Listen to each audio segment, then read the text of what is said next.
சமூக நீதிக்காகவும் தமிழக மக்களின் வளர்ச்சிக்காகவும் வன்னியர்களின் உரிமைக்காகவும் அரும்பாடுபட்டு வரும் நம் ஐயா அவர்களை வணங்கியும் அடுத்து மக்கள் காவலர் மருத்துவர் ஐயா அவர்களின் எண்ணங்களுக்கு செயல் வடிவம் கொடுக்கும் ஜி.கே. மணி அவர்களுக்கும் அவர்களையும் அடுத்து நம்முடைய ஐயா அவர்களின்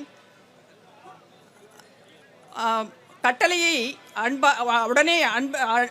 ஐயா அவர்களின் கட்டளையை ஏற்று இங்கு பல்லாயிரக்கணக்கான மக்களை தொண்டர்களை அழைத்து வந்து இந்த போராட்டத்தை வெற்றி போராட்டமாக ஆக்கிய சென்னை, திருவள்ளூர், செங்கல்பட்டு, காஞ்சிபுரம் ஆகிய மாவட்டத்தைச் சேர்ந்த மாநில மாவட்ட ஒன்றிய பொறுப்பாளர்கள் அனைவருக்கும், நம்முடைய வருங்கால சன்னதியருக்கும், நம்முடைய எல்லா சமூக மக்களின் ஒற்றுமைக்காகவும் அவர்கள் இடஒதுக்கீடை பெற்றுத்தர வேண்டும் என்று பாடுபட்டு வரும் நம் ஐயாவை வணங்கி இங்கே வந்திருக்கும் அனைத்து பாட்டாளி உறவுகளுக்கும் உங்கள் அனைவருக்கும் என் நெஞ்சார்ந்த நன்றியையும் வணக்கத்தினையும் தெரிவித்துக் கொள்கின்றேன்.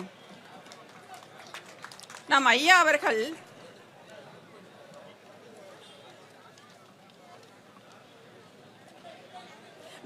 அவர்கள் தொடர்ந்து வன்னிய சமூகத்துக்கு உரிமையான இடஒதுக்கீட்டை பெற்றாக வேண்டும் என்ற எண்ணத்தில் தொடர்ந்து போராடி பல போராட்டங்களையும் பல வெற்றி போராட்டங்களையும் நடத்தி 10.5% இடஒதுக்கீடை பெற்று தந்தார்.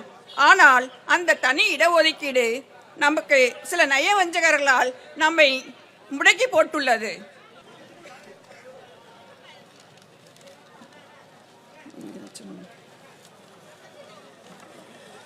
தன் வாழ்நாள் முழுவதும் தன் சமூக மக்களின் நலனுக்காக மட்டுமே செலவிட்டு அவரோடு உடனிருக்க வேண்டியது நம்முடைய ஒவ்வொருவரின் கடமையாகும்.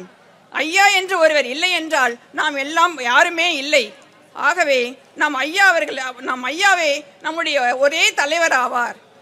மாறாக நான் தான் தலைவர், நான் தான் தலைவி என்று கூறிக்கொண்டு 100 நாட்கள் சொகுசு பயணம் புறப்படுவர்கள் மத்தியில் அரை நூற்றாண்டாக ஐயா அவர்கள் கிராமங்கள் தோறும் நடந்தே இயக்கத்தை கட்டி காத்து ஐயாவை மறந்துவிட்டு கட்சியை பிளவுபடுத்தி வருகிறார்கள்.